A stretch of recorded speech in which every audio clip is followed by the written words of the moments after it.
नव भारत नव निर्माण मंच पर आने के लिए, हमें समय देने के लिए। और उत्तर प्रदेश में चुनाव करीब है तो कई ज्वलंत मुद्दे हैं जिन पर आपसे बात होंगे, जनता के सवाल भी होंगे।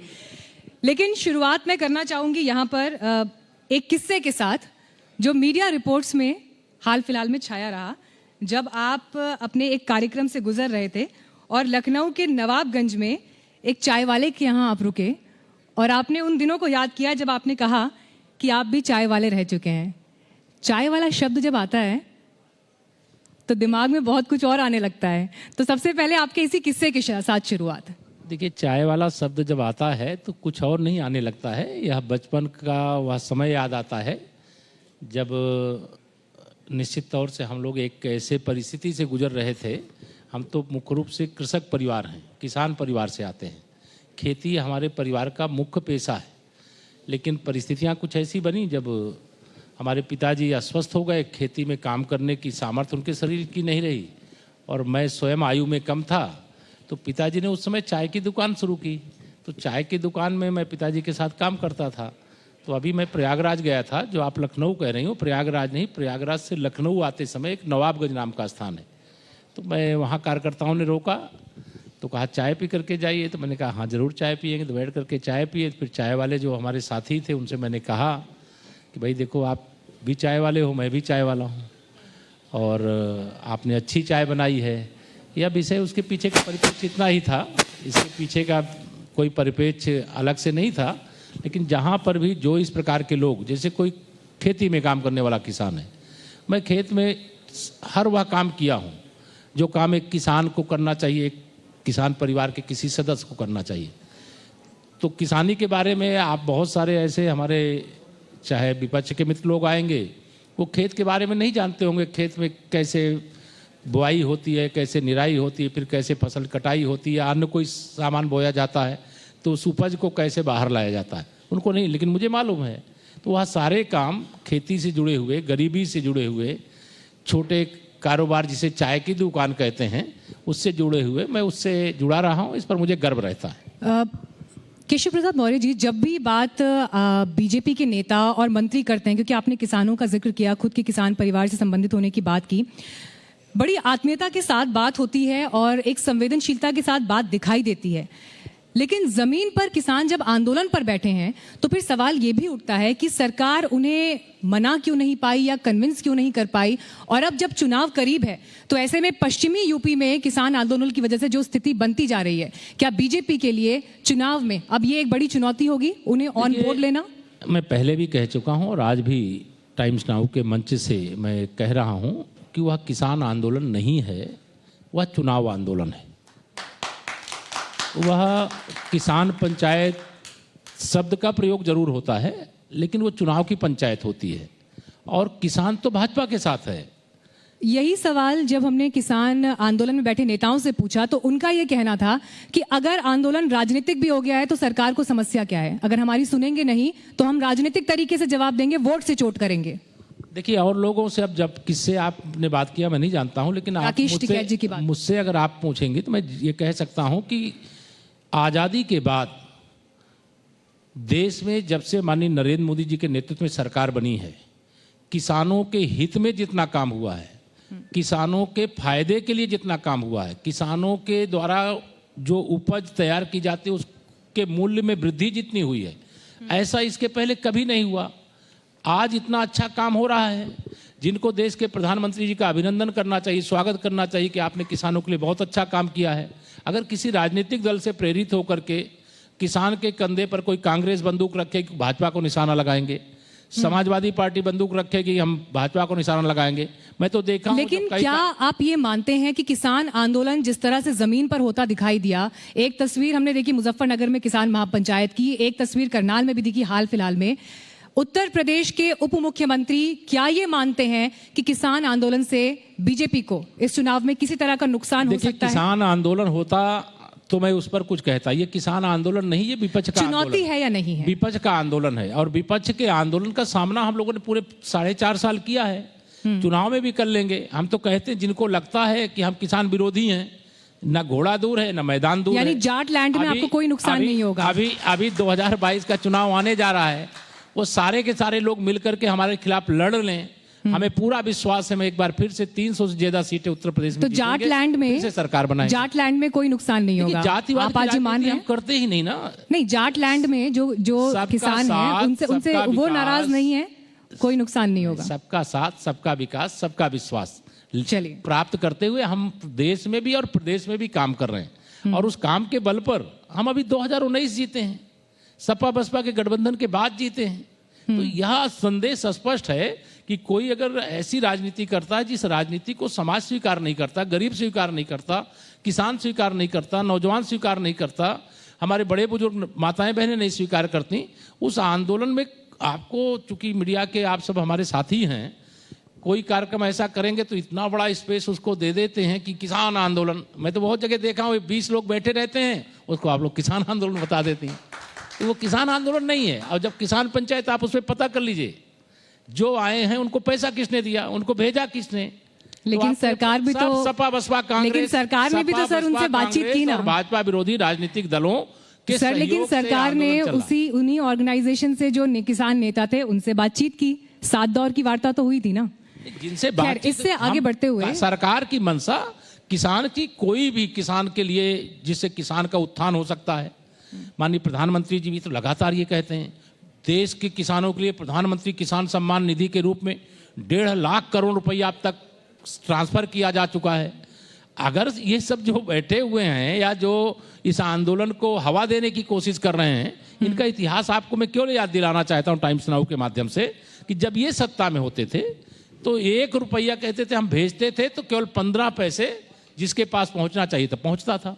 अब 1.5 लाख करोड़ रुपया अगर कांग्रेस सपा बसपा वालों की, लोकदल वालों की सरकार होती तो 1.5 लाख करोड़ में से केवल 22,500 करोड़ मेरे किसानों को जाता, बाकी इन दलालों को जाता। नव भारत नव निर्माण मंच की आज जब बात हो रही है तो उत्तर प्रदेश का देश के विकास में क्या योगदान होगा? देश को सबसे ज्यादा प्रधानमंत्री उत्तर प्रदेश ने दिए, लेकिन अब जब आप चुनावी मैदान में उतर रहे हैं, आपको भी जनता के बीच अपना एक रिपोर्ट कार्ड लेकर जाना होगा। अब 6 महीने से भी कम समय बचा है चुनावों में। 3 बड़े काम जो इस वक्त जमीन पर बोलते हुए दिखाई दे रहे हैं, जिसे आप ये मानते हैं कि विकास की कसौटी पर ये 3 सबसे बड़े बीजेपी के लिए मुद्दे होंगे। देखिए, हमारे मुद्दे, विकास के मुद्दे पर जब चुनाव लड़ने के लिए जाएंगे तो हम गरीब कल्याण के लिए इतने ही काम किए हैं जितना काम आज़ादी के बाद से कांग्रेस की केंद्र में सरकार रहते हुए नहीं किया गया होगा। उससे ज़्यादा काम 7 वर्ष में केंद्र में माननीय नरेंद्र मोदी जी की सरकार और प्रदेश में आदरणीय योगी जी के नेतृत्व में भारतीय जनता पार्टी की हमारी सरकार, दोनों ने मिलकर के, डबल इंजन की सरकार ने मिलकर के गरीब कल्याण के लिए जितना काम किया है किसी दूसरी सरकार ने कभी नहीं किया है। नंबर 1। नंबर 2, हम लोगों ने उत्तर प्रदेश के अंदर ही नहीं बल्कि अब देश और प्रदेश अलग अलग करके हिसाब देना तो नहीं रहेगा, लेकिन उत्तर प्रदेश के अंदर जब हमारी सरकार नहीं थी, हम भी इसी उत्तर प्रदेश में रहते थे, हमारे सब बैठे हुए यहाँ सब साथी लोग भी यूपी के निवासी हैं। पहले बिजली 2 घंटे 3 घंटे 4 घंटे आती थी। अब जो शहर मुख्य जिले के मुख्यालय वहाँ 24 घंटे आ रही है, तहसील मुख्यालय वहाँ 18 घंटे आ रही है, गांव के लिए 16 घंटे से 18 घंटे आ रही है। बिजली का, सड़कों को जाल एकदम बिछ गया है। 520 नदी सेतु, रेलवे ओवर ब्रिज और जो फ्लाईओवर है, ये 520 की संख्या में बना चुके हैं। उसमें वह भी बनाए हैं जो श्री अखिलेश यादव जी के पिताजी शिलान्यास करके गए थे, मुलायम सिंह यादव जी, जो मायावती जी, जो उनकी बुआ जी जिनको कहते हैं, उनके द्वारा जो शिलान्यास किए गए थे, उनको भी हमने बनाया है। लेकिन हमारी सरकार में चूंकि भेदभाव नहीं होता है और हमने सड़कों की दृष्टि से बहुत काम किया है। और देखिए, अखिलेश जी क्योंकि मंच पर ही थे 2 घंटे पहले, की दृष्टि से काम किया है। एक एक्सप्रेस वे अखिलेश यादव जी ने बना नहीं, तो आज उन्होंने ये कह दिया कि काम तो शिलान्यास जो है वो हमारे वक्त में हुए, बीजेपी तो सिर्फ फीता काटने आई। उन्हें तो कोई उन्हें 4 साल में कोई काम नहीं दिखाई दिया। ये भी दिया। सवाल कर लेना चाहिए कि आप शिलान्यास करने से निर्माण हो जाता है क्या? शिलान्यास करने से निर्माण नहीं हो जाता। शिलान्यास करने से पहले अगर उसके लिए बजट प्रावधान किए होते तो उनके पिताजी के द्वारा जो शिलान्यास किया गया था उसका निर्माण केशव प्रसाद मौर्य को उत्तर प्रदेश में बीजेपी सरकार को नहीं करना पड़ता। उन्हें ऐसा क्यों लग रहा है कि कुछ काम नहीं हुआ है और सिर्फ नाम बदलने की राजनीति हुई है? उनको केवल इसलिए लग रहा है कि अभी उनके दिमाग से यह बात नहीं निकल पाई है कि अब उत्तर प्रदेश के वह मुख्यमंत्री नहीं है, अभी भविष्य में होने वाले भी नहीं है। अभी उनके दिमाग में बैठा रहता है कि हम उत्तर प्रदेश के मुख्यमंत्री हैं, इसलिए इस प्रकार की बात करें। आपने विकास के मुद्दों का यहाँ पर जिक्र किया, लेकिन मैं साथ ही यहाँ पर ये इशू भी लाना चाहूँगी कि जिस तरह से हम देख रहे हैं कि अब चुनावी कैंपेन और जोर पकड़ेंगे, लेकिन अब जो जिस तरह की शब्दावलियों का इस्तेमाल होने लगा है मंच से, अब्बा जान जैसे शब्द आ रहे हैं, अब वो मुद्दे हावी दिखाई दे रहे हैं नेताओं के बयानों में, सभी दलों के नेताओं के बयानों में, जहाँ पर जाति, धर्म, भावनात्मक मुद्दों को उछाला जाए वो जमीन पर दिखाई दे रहा है। चुनाव आते आते आखिर क्यों हर दल इस बात पर मजबूर हो जाता है कि इसी कसौटी पर चुनावी कैंपेन कसे जाएं? ये हमने बंगाल में देखा, ये हमने इससे पहले बिहार में भी देखा। देखिए, हमारा चुनाव तो विकास के मुद्दे पर है, लेकिन जिस विषय को लेकर के आप चर्चा कर रहे हैं कि हमारे मुख्यमंत्री योगी आदित्यनाथ जी ने श्री अखिलेश यादव जी से के बारे में कह दिया कि आप अपने अब्बा जान से भी पूछ लीजिए, तो उसको इस रूप में ऐसा लग रहा है कि जैसे कोई, हम तो विश्व हिंदू परिषद संघ के कार्यकर्ता रहे हैं, राजनीति में तो बहुत देर में आए हैं, लेकिन उसके पहले बहुत बार लोग मौलाना मुलायम सिंह जी कहते थे। आप कहते तो उनको बहुत अच्छा लगता था, सोचिए ऐसा कहने से हमारा वोट बैंक हमारे पक्ष में खड़ा हो रहा है। लेकिन हम तुष्टीकरण की राजनीति नहीं करते हैं। अब जो अभी मैं आ रहा था, अभी मेरे कुछ पत्रकार मित्रों ने पूछा कि श्री राकेश टिकैत जी ने चच्चा जान की बात कही है, तो मैंने कहा अब्बा जान या चच्चा जान से हमारा तो कोई लेना देना नहीं है। सारे विरोधी हमारे खिलाफ एक रहते हैं, सारे मिल करके लड़ते हैं, और लड़ने के बाद भी जनता के आशीर्वाद से, कार्यकर्ताओं के परिश्रम से हम इनको हर बार 2014 से लगातार हरा रहे हैं। ये चुनाव हार रहे हैं, हम लोग चुनाव जीत रहे हैं। हमारा लक्ष्य तुष्टीकरण करना नहीं है। लेकिन मैं इनसे पूछना चाहता हूँ, जो हमारे विरोधी साथी हैं, चाहे श्री राहुल गांधी जी हों, चाहे प्रियंका मैडम हो, चाहे श्री अखिलेश यादव जी हों, इनसे पूछिएगा आपकी 2014 में भारतीय जनता पार्टी की केंद्र में सरकार बनने से पहले, 2017 में यूपी में बीजेपी की सरकार बनने से पहले ये कितनी बार मंदिर में गए हैं? कब कब ये कुंभ मेले में जाके डुबकी लगाए हैं? मैं इसी उत्तर प्रदेश की विधानसभा का सदस्य था। श्री अखिलेश यादव जी मुख्यमंत्री थे, उनके समय प्रयागराज में कुंभ हुआ था, लेकिन वो कुंभ नहाने नहीं गए थे, क्योंकि उनको लगता था कुंभ नहाने से हमारा वोट बैंक हमसे नाराज हो जाएगा। आज लेकिन MY फैक्टर पर अखिलेश जी M से महिलाएं भी कहकर गए मंच से कि हमारे लिए अब MY फैक्टर में महिलाएं हैं। देखिए, और निशाना उन्होंने सीधे आपकी सरकार पर साधा कि महिलाओं को लेकर जो परिस्थिति उत्तर प्रदेश में बीते कुछ दिनों में दिखी है, चाहे वो उन्नाव का केस हो या हाथरस का केस हो, उस पर जो एक्शन हुआ वो बात जमीन पर दिखी, लेकिन उससे अलग जो असंवेदनशीलता पुलिस के काम करने के तरीके पर दिखाई दी, वो क्यों था और उसे क्यों नहीं रोका गया?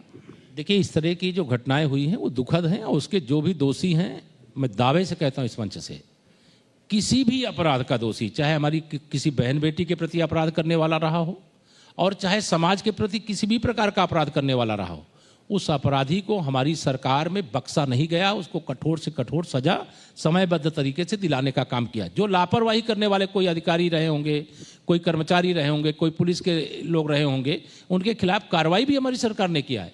श्री अखिलेश यादव जी से पूछना चाहिए था आपको कि उनके शासन काल में जो अपराध हो रहे थे, उनके शासन काल में जो गुंडागर्दी हो रही थी, जो उनके शासन काल में महिलाओं के प्रति अपराध हुए हैं, नहीं तो इसीलिए जनता ने उनको सत्ता से बाहर कर दिया ना। सत्ता में क्योंकि अब आप आए तो इसलिए वो सवाल पूछे जा रहे हैं कि अगर हाथरस जैसी घटना जमीन पर जब हुई और पूरा उत्तर प्रदेश का पूरा देश उससे दहल गया, बच्ची का शव जला दिया गया, ये ऐसे मुद्दे हैं जो इस बात पर सवाल खड़े करते हैं कि ऐसे केसेस जब आएंगे तो जनता द्वारा चुनी हुई सरकार संवेदनशीलता के मामले में क्यों पिछड़ती हुई दिखाई दी?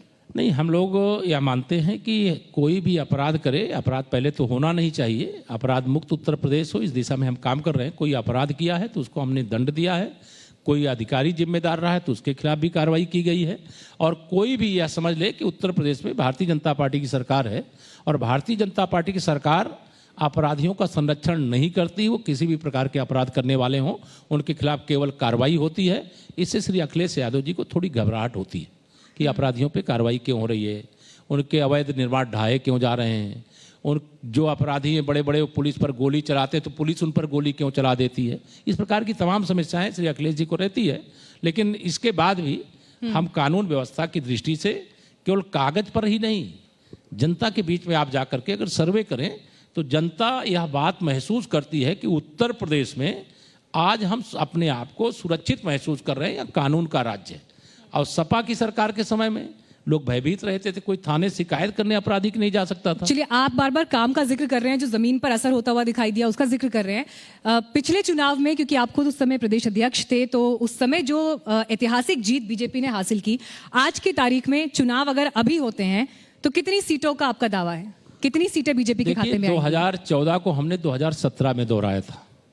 2014 और 17 को हम लोगों ने सपा बसपा के गठबंधन के बाद भी 2019 में दोहराया था, और 2019 मतलब 3 विजय हम उत्तर प्रदेश में प्राप्त कर चुके हैं। 2014, 2017, 2019 हम पूरे दावे से कहते हैं जनता का आशीर्वाद भारतीय जनता पार्टी के साथ है। हमारा बूथ स्तर तक मजबूत संगठन है, इसलिए 2022 में भी हम 300 से ज़्यादा सीटें उत्तर प्रदेश में फिर से जीतेंगे, फिर से भारतीय जनता पार्टी की सरकार बनेगी। सारे विरोधी एक साथ हो जाएंगे, तब भी हम 300 के आंकड़े को पार करेंगे। अलग अलग लड़ेंगे, तब भी 300 के आंकड़े को पार करेंगे। और मुख्यमंत्री योगी आदित्यनाथ ही होंगे जी? मुख्यमंत्री योगी आदित्यनाथ जी ही होंगे? मुख्यमंत्री योगी आदित्यनाथ जी हैं, और आगे पार्टी तय करेगी तो वही होंगे। प्रधानमंत्री जी अलीगढ़ में मौजूद थे, आप वहां गैर मौजूद क्यों थे? कहाँ पे? अलीगढ़ में। नहीं, ऐसा कार्यक्रम अलीगढ़ में हमारे दूसरे मेरे उप मुख्यमंत्री माननीय डॉक्टर दिनेश शर्मा जी वहाँ पर थे, क्योंकि शिक्षा विभाग का कार्यक्रम था। मेरे विभाग से संबंधित कार्यक्रम कल रायबरेली में था। ऐसा नहीं होता कि कई बार माननीय प्रधानमंत्री जी का आगमन होता है, कई जगह मुख्यमंत्री जी नहीं जा पाते, मैं जाता हूँ, कहीं मैं नहीं जा पाया तो प्रदेश अध्यक्ष जी जाते हैं, प्रदेश अध्यक्ष जी नहीं दूसरे उप मुख्यमंत्री जा पाते हैं। जिनका कार्यक्रम लगता है वो जाते हैं, उसको इस रूप में मैं नहीं गया। ये तो हमारे जो विरोधी मित्र हैं, जिनके पास कोई मुद्दा नहीं, मुद्दा विहीन है, ऐसे विषय उठाते हैं। वो विरोधियों का मुद्दा विषयों में, लेकिन किसी तरह की कोई नाराजगी, कोई मन मुटाव सवाल ही नहीं है। क्योंकि आपने बयान ये भी दे दिया था कि चुनाव के बाद मुख्यमंत्री कौन होगा ये केंद्र से तय होगा, पार्टी तय करेगी। नहीं, मेरा ये बयान नहीं है, या ये मेरा अधिकार क्षेत्र भी नहीं है। मैंने केवल ये कहा है कि 2017 में आदरणीय योगी आदित्यनाथ जी को विधायक दल ने नेता चुना, वहाँ केंद्रीय परीक्षकों के मौजूदगी में वो हमारे मुख्यमंत्री के रूप में हमारा नेतृत्व कर रहे हैं। और 2022 के चुनाव भी हम लोग जीतेंगे, और विधायक दल और पार्टी नेतृत्व जो वहाँ पर रहेगा, वो जैसा तय करेगा, वह हमारे मुख्यमंत्री के रूप में आगे सेवा करेंगे, हमें खुशी होगी। ओबीसी को लेकर इस वक्त जो है जमीन पर अलग अलग दलों की अलग अलग स्ट्रैटेजीज दिखाई दे रही हैं। ओबीसी का साथ जिस तरह से 2014 से लेकर आखिरी चुनाव तक बीजेपी को जो उनका सपोर्ट दिखाई दिया, वो अपने आप में ऐतिहासिक रहा। लेकिन अब इस चुनाव में आपके लिए जातियों को साधना, उनके बीच उन चेहरों को उतारना, ये कितनी बड़ी चुनौती है? देखिए, भारतीय जनता पार्टी में सामाजिक समीकरण का शानदार गुलदस्ता है।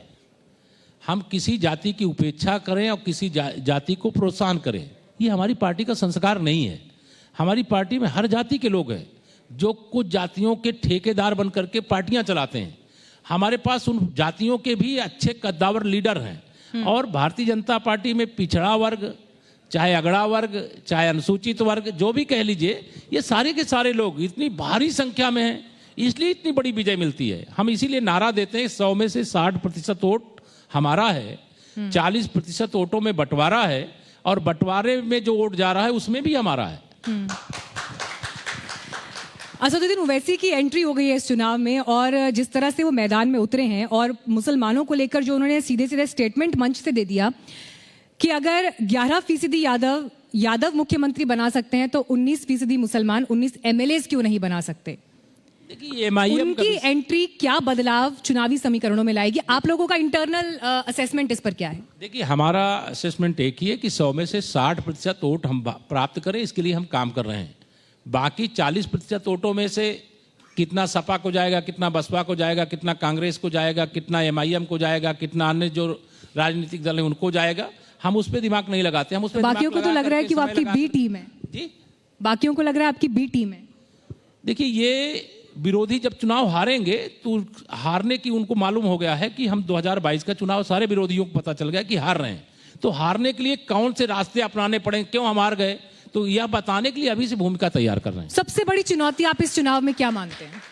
आपके लिए सबसे बड़ी चुनौती इस बार के चुनाव में हमारी चुनौती और हमारी जिम्मेदारी एक ही है कि हम अपने संगठन को बूथ स्तर तक मजबूत करते हुए जनता की सेवा के लिए, जनता के जीवन स्तर को ऊंचा उठाने के लिए जो सरकार, केंद्र सरकार और प्रदेश सरकार ने योजनाएं तैयार की है, उसको जमीन तक पहुंचाना, और उसको पहुंचा करके वोट तो हमें मिल रहा है।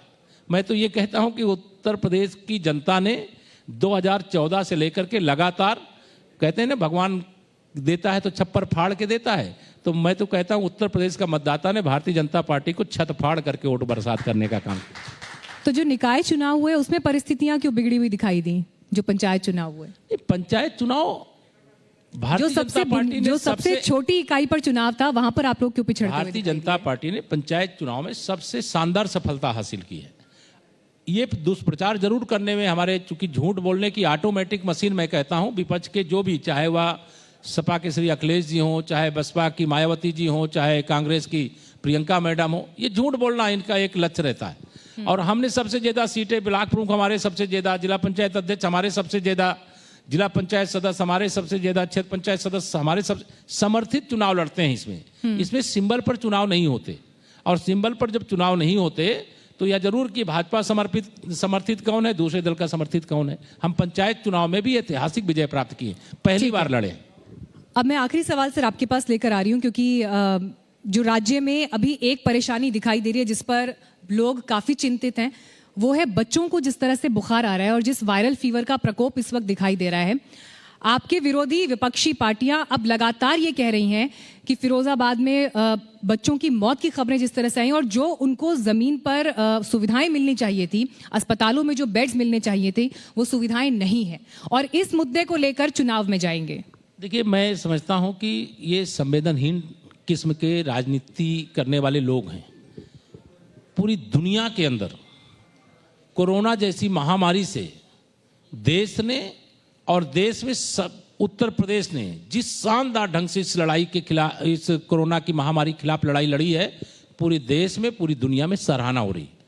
ये जो डेंगू का एक संकट आया है, इसको लेकर के सरकार ने बहुत उच्च स्तर की बैठक की है, बहुत व्यापक प्रयास किए गए, कड़े निर्देश दिए गए हैं। लखनऊ से भी अलग अलग जो हमारे यहाँ के बड़े चिकित्सालय हैं, उसकी चिकित्सकों की एक टीम बना करके भेजी गई। हमारा लक्ष्य उत्तर प्रदेश की 24 करोड़ जनता की सेवा में कोई कमी नहीं आने देना। बीमारी ऐसी है, जो बीमारी को समाप्त करने के लिए चिकित्सकों को जो सेवा देनी चाहिए वो दे रहे हैं, कोई कमी रह गई होगी उसको दूर कर रहे हैं। सर, 100 से ज्यादा की मौत हुई है, 80 से ज्यादा उसमें बच्चे हैं। आप जब आंकड़े बता रहे हैं, वो आंकड़े किताबों में जो दिखते हैं वो एक तरफ, लेकिन जिसने अपने बच्चे को खोया है उसके लिए वो 100% नहीं, मोर देन 100% लॉस है। अभी एक्चुअल परिस्थिति ग्राउंड पर क्या है और कैसे आप इसे कर्ब करेंगे, एक बार ये भी मैसेज आप उत्तर प्रदेश की जनता को दीजिए। इस समय मैं आप टाइम्स नाउ के माध्यम से, नवभारत के माध्यम से मैं ये बताना चाह रहा हूँ कि फिरोजाबाद में भी अब स्थिति नियंत्रण में है। वहाँ पूरी टीम मौके पर काम कर रही है, और फिरोजाबाद ही नहीं, उत्तर प्रदेश के सभी 75 जिलों में अलर्ट मोड पे है पूरा चिकित्सा जगत, और उन्होंने बहुत अच्छी सेवा की है। अब दुखद घटनाएं ऐसी हुई हैं जिसमें कुछ बच्चे हमारे, हम सबको छोड़ करके इस दुनिया से विदा हो गए, उन परिवारों के प्रति भी हमारी संवेदना है। लेकिन एक एक बच्चे की या एक एक नागरिक की किसी बीमारी में है तो उसकी जान बचाना हमारी जिम्मेदारी है, और हम यह कह सकते हैं कि हम सर्वश्रेष्ठ कर रहे हैं। अगर मुझे ये कहने में कोई संकोच नहीं, श्री अखिलेश यादव जी की सरकार रही हो, चाहे मायावती जी की सरकार रही हो उत्तर प्रदेश में 15 साल में, चाहे मुलायम सिंह यादव जी के नेतृत्व में सरकार रही हो, उस समय का दृश्य सब लोग भूल गए हैं। पूरी संवेदनशीलता के साथ सेवा देना हम अपना कर्तव्य मानते हैं, धर्म मानते हैं, और वो हम कर रहे हैं, और एक एक नागरिक की जान भी बचाने का काम करेंगे। आपने बड़ी बेबाकी से तमाम मुद्दों पर जवाब दिए, हर सवाल का सामना किया, और अब आगे जो चुनौतियां हैं उसके लिए आपको बहुत बहुत शुभकामनाएं और धन्यवाद सर, आप मंच पर आए और हमारे साथ इस कार्यक्रम में जुड़े। Thank you so much.